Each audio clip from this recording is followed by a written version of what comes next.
Perkenalkan, nama saya Audrey Liman. Saat ini saya akan membawakan presentasi dengan topik Toyota dan Jepang. Toyota dikenal sebagai salah satu produsen mobil terbaik di dunia yang berasal dari Jepang. Produk yang dihasilkan oleh Toyota diantaranya ada mobil, truk, sport utilities yang dibuat dengan harga yang terjangkau, handal, dan aman. Salah satu produk unggulan mereka adalah Toyota Corolla yang dibuat pada tahun 1970. Produk ini bahkan dinobatkan sebagai mobil dengan penjualan terlari sepanjang masa, di mana penjualan ini telah menyentuh angka lebih dari 40 juta unit pada tahun 2013, bahkan penjualannya telah melebihi penjualan dari Volkswagen Beetle. Walaupun dinobatkan sebagai mobil dengan penjualan terbaik, tetapi Toyota dikenal oleh sebagian orang dengan mobil yang cenderung membosankan. Oleh karena hal itu, Aikyo Toyoda, CEO dari Toyota Motors, mengeluarkan mandat baru untuk membuat mobil yang tidak lagi membosankan. Mereka pun berinovasi dengan membuat mobil dengan menggandakan kecepatan dan juga teknologi yang semakin mutakhir. Hal ini bertujuan agar mereka bisa bertahan dan sukses di masa yang akan mendatang. Toyota dan Jepang memiliki beberapa kesamaan dan juga mereka menawarkan sesuatu yang berbeda. Di antaranya, mereka memiliki kualitas dan keandalan dengan harga yang terjangkau. Toyota menekankan pabrik-pabriknya dengan efisiensi, di mana dia menekankan untuk membuang semua limbah-limbah yang ada sebanyak yang mereka bisa, mengurangi penggunaan barang-barang yang sudah tidak lagi terpakai dan menyingkirkannya, dan juga meminimalisir penyimpanan suku cadang di gudang dalam jumlah yang besar dan pada waktu yang tertentu. Maka dari itu, Toyota hanya memproduksi barang sesuai dengan jumlah yang dibutuhkan. Kunci utama dari keberhasilan Toyota adalah konsistensi dan keandalan dari produk mereka. Seiring dengan pertumbuhan, Toyota mulai dianggap unggul dari segala sisi. Meskipun begitu, Toyota tetap melakukan inovasi. Dan kunci keberhasilan lainnya oleh Toyota yaitu menghargai orang lain. Maksudnya di sini, mereka memberdayakan pekerjanya untuk turut andil dalam membuat keputusan tentang pentingnya kualitas produk. Tetapi tidak selamanya naik. Toyota mengalami penurunan sejak tahun 2019 hingga saat ini. Hal itu disebabkan oleh beberapa faktor, di antaranya karena adanya persaingan dan juga tumbuhnya minat dari orang-orang yang mulai menyukai self-driving car. Pada tahun 1997, Toyota sebenarnya pernah mengeluarkan mobil hybrid, yaitu mobil Toyota Prius, dan mobil ini menjadi mobil hybrid pertama yang pernah ada. Toyota yang dulunya dikenal sebagai mobil tradisional, kini mulai bertransisi menjadi bisnis mobilitas yang begitu beragam. Di antaranya mereka membangun Toyota Institute pada tahun 2015 yang mempelajari tentang robotik dan artificial intelligence. Mereka telah menciptakan di antaranya ada salah satu yaitu mobil yang dirancang untuk menghindari kecelakaan.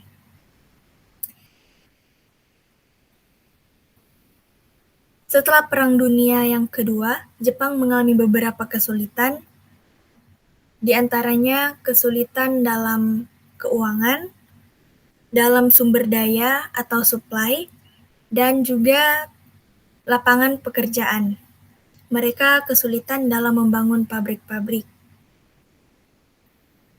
Namun, hal ini tidak dipandang sebagai kelemahan oleh Taiichi Ohno. Taiichi Ohno ini menciptakan suatu sistem yang dikenal dengan sebutan just in time. Lalu apa itu just in time? Just in time adalah sistem yang bekerja disesuaikan dengan apa yang dibutuhkan dan sistem yang digunakan untuk meminimalisir waktu antar departemen. Seperti yang kita tahu bahwa antar departemen atau perbagiannya itu biasanya ada waktu tunggu dan itu adalah bervariasi waktunya. Lalu apa tujuan dari just in time ini? Tujuannya adalah untuk meminimalisir penumpukan barang di gudang dan juga barang yang ada di gudang, kuantitasnya itu akan dipaksakan untuk menjadi efisien dan konsisten. Ada istilah yang dikenal dengan Toyota Production System atau TPS. TPS ini artinya Toyota hanya membuat barang sesuai dengan pesanan yang ada, memastikan biaya overhead terkendali, dan harga stabil untuk pesanan yang mendatang. Pesanan peralatan akan dimasukkan ke dalam jadwal perkiraan produksi dan ketersediaannya slot produksi. Ada istilah Heijunka atau dalam bahasa Inggrisnya disebut leveling, yang berarti teknik untuk mengantisipasi variasi berlebihan yang diinginkan oleh konsumen. Selanjutnya ada pula istilah Kaizen. Kaizen ini istilah dalam bahasa Jepang yang artinya melakukan segala sesuatu yang lebih baik dengan cara yang efisien dan aman. Setiap orang yang berkunjung ke Jepang pasti takjub dengan pola kerja masyarakat Jepang, karena mereka cenderung melakukan pekerjaan yang rapi dan tertata. Barang dan bahan untuk menopang pekerjaan mereka biasanya ditata di tempat yang sudah ditentukan, sehingga pada saat mereka bekerja, waktu yang dibutuhkan untuk bekerja itu bisa diminimalisir dan bisa lebih efisien daripada ketika kita tidak mengatur barang dengan lebih tertata, itu membutuhkan waktu yang lebih lama untuk mencari-cari barang tersebut. Ada mindset yang diterapkan oleh orang Jepang. Ada 5. Yang pertama, kerjasama. Masyarakat Jepang sudah terbiasa untuk bekerja sama dalam segala bidang. Misalnya, para pedagang toko kelontong yang ada di pinggir jalan, mereka bekerja sama untuk selalu membersihkan halaman depan toko mereka setiap pagi dan sore setiap harinya. Hal ini tidak hanya bertujuan untuk kebersihan saja, tetapi juga untuk kenyamanan bersama, baik penduduk sekitar maupun pengunjung yang datang ke daerah tersebut. Yang kedua, rasa syukur yang tinggi. Ketika kita memberikan hadiah atau bingkisan apapun itu, sekecil apapun, orang Jepang terbiasa untuk selalu mengucap syukur atas apapun itu, dan mereka membalasnya dengan senyum yang tulus dan juga membungkukkan badan. Itu adalah cara mereka untuk berterima kasih. Bahkan ada ungkapan, semakin dalam orang membungkuk, maka semakin besar rasa terima kasih itu. Yang ketiga, perbaikan terus-menerus. Ini tidak hanya berarti konstruksi, tetapi juga bisa berarti dalam hal-hal yang kecil.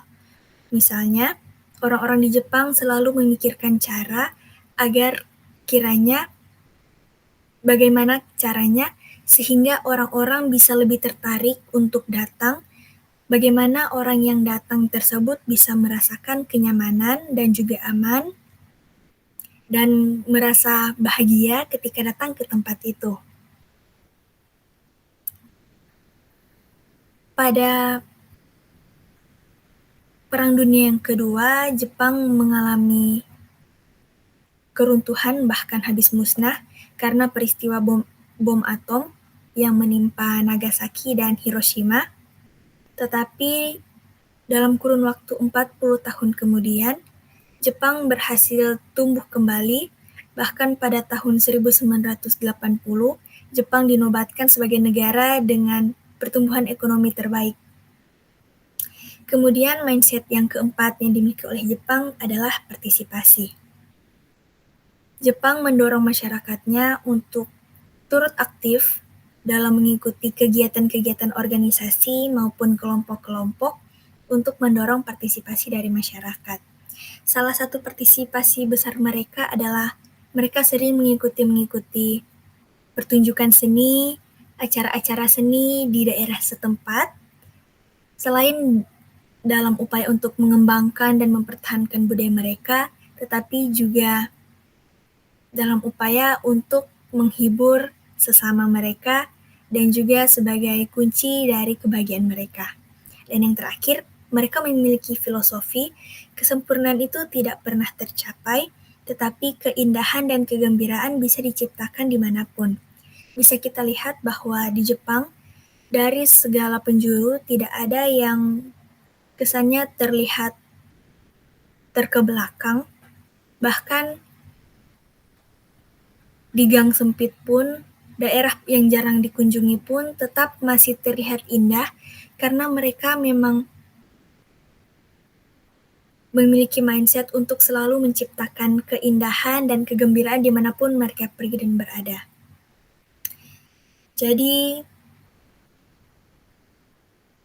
prinsip yang kiranya bisa diterapkan di Indonesia adalah kerjasama, kiranya kita bisa semakin bekerja sama, lebih keras lagi, dan memiliki tujuan yang sama. Karena walaupun kita bekerja keras, tapi jika tujuan kita berbeda-beda, maka susah untuk mendapatkan tujuan itu. Dan penerapannya juga kiranya kita bisa selalu memikirkan tentang inovasi ke arah yang lebih positif, ke arah yang lebih baik, dan kiranya untuk Indonesia kita bisa menerapkan hal-hal yang lebih baik juga. Sekian dari saya, terima kasih.